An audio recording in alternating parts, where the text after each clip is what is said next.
Mama gave me everything, everything, by the person that she was.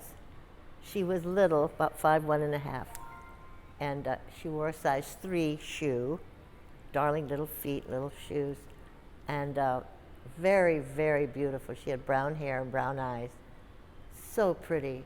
She should have been a movie star, but there was no ego whatsoever. There was no push, but she gave it all to us, and not in a showbiz way, just in a, it's as if there were very quiet invitations, and I would respond, but I always responded, I think, on a higher level than she had expected or even cared about.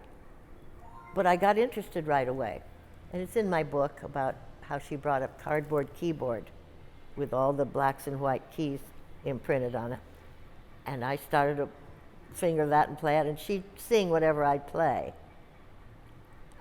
Let's say it, da da da da da da da da da da. I was 6 years old. Da da da da da da da, do, da da, and she sang that part. Then when I played the left hand, da da da da, I would sing the melody and she would sing the harmony. Then we'd play it all together, and she would sing the melody, da da da, and I would sing the harmony that I just learned from her, da da da, and that I got what harmony is. Suddenly I caught it. And I was really good at it. So good, in fact, that I never sang melody again or learned the words to anything, ever.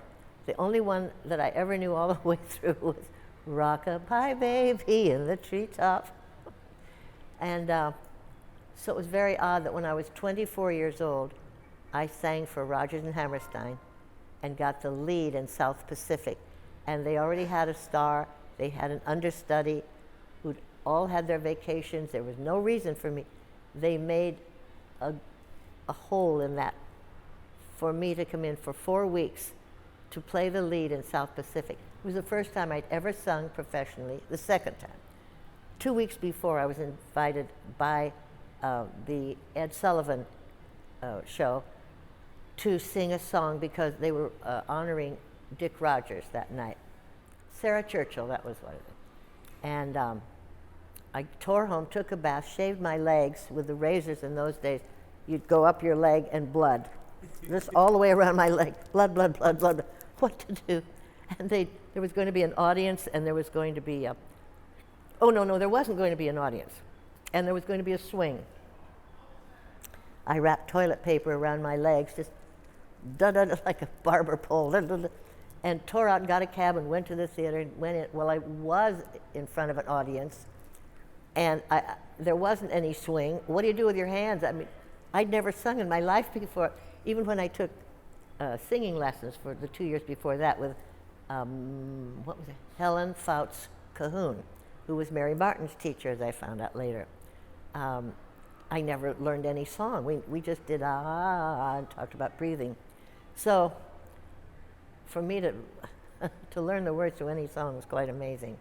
And I sang it for Rodgers and Hammerstein. Wow. And I sang this song on the Ed Sullivan show, and right in the middle of it, I saw myself and I completely went blank.